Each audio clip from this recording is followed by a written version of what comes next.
Hello everyone, I am Kaustubha, working as Assistant Professor in Ramchandra College of Engineering, Eluru, in Electrical and Electronics Department.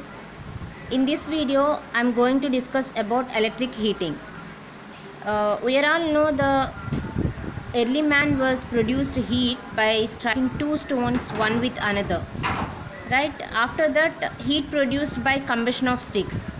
But nowadays, we are all using electric heating equipment. Why we are all using electric heating equipment now? Just because of its advantages compared to other heating methods. Let's have a look into those advantages. Advantages of electric heating are: the first one is cleanliness. Why? Because dust and ash are completely eliminated in electric heating equipment. The best examples are electric stoves, electric heating equipment. While we are using room heaters or water heaters, there is no ash or dust liberated from those, right? Next one is which are pollution free, no flue gases liberated from electric heating equipment. Same examples, okay? And economical, it is very cheaper. We can think when we use combustion of sticks, if once it becomes ash, we can't use it again. But in case of electric heating equipment, when there is an electricity available, we can use those equipment, right? So we can say those equipment are cheaper. Next one is ease of control. If we observe microwave ovens, we fix the time and temperature, means we can control how much it has to heat, and we can control how much time it can be heated. So it is one of the major advantages.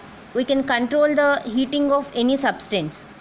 Next one is better working conditions. Why? Because there is no noise will be produced from electric heating equipment. The best example is electric rice cooker. No noise will be liberated from that, right? No need to pay attention. Next one is attentionless. It doesn't need more attention. Why? Because if you observe same example, if you take a rice cooker, it will turn off automatically, right? Next one, uniform heating. You can heat the substance uniformly by using electric heating equipment. Higher temperature, we can produce a higher level of heat from electric heating equipment. For this advantage, we have to consider one more thing, that the material can withstand that much of power, that much of heat or not. These are the some of the advantages of electric heating equipment. Next, let's see what are the different applications with electric heating equipment. We use this electric heating equipment for cooking. Examples are rice cooker, induction stoves, and etc. For heating also we are using electric heating equipment, room heating, water heating, ironing cloths. We are all having iron boxes, electric iron boxes in our homes. To mold plastic also we are using electric heating equipment. Nowadays, firstly we melt that plastic and we can mold it based on our requirement. To melt that we need electric heating, and to mold to a proper shape also we can use electric heating. Next one is electric welding.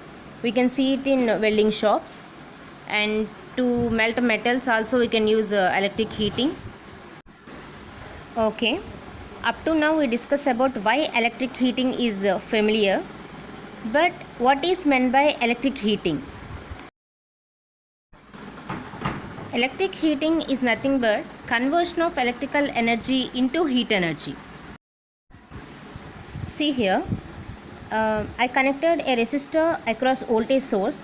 Because of the closed path and applied voltage, current flowing through the resistor, I made the current to flow for a certain time, t seconds, through this resistor. Let's calculate the power dissipated in this resistor.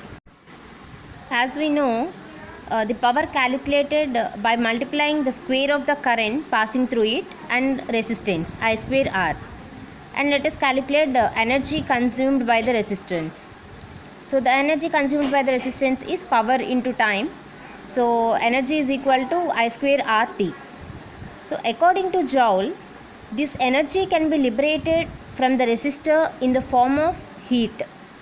This is called as Joule's principle. According to Joule, the process where the energy of an electric current is converted into heat as it flows through a resistance, which is called as Joule's principle of heating. Okay, so this is about the electric heating. You may take it as simple, but you can get the questions in your exam part A for R16 regulation students.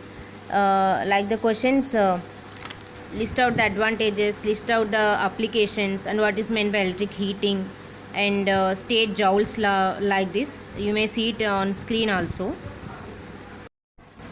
Okay, next session let's discuss about modes of heat transfer. Okay guys, thank you.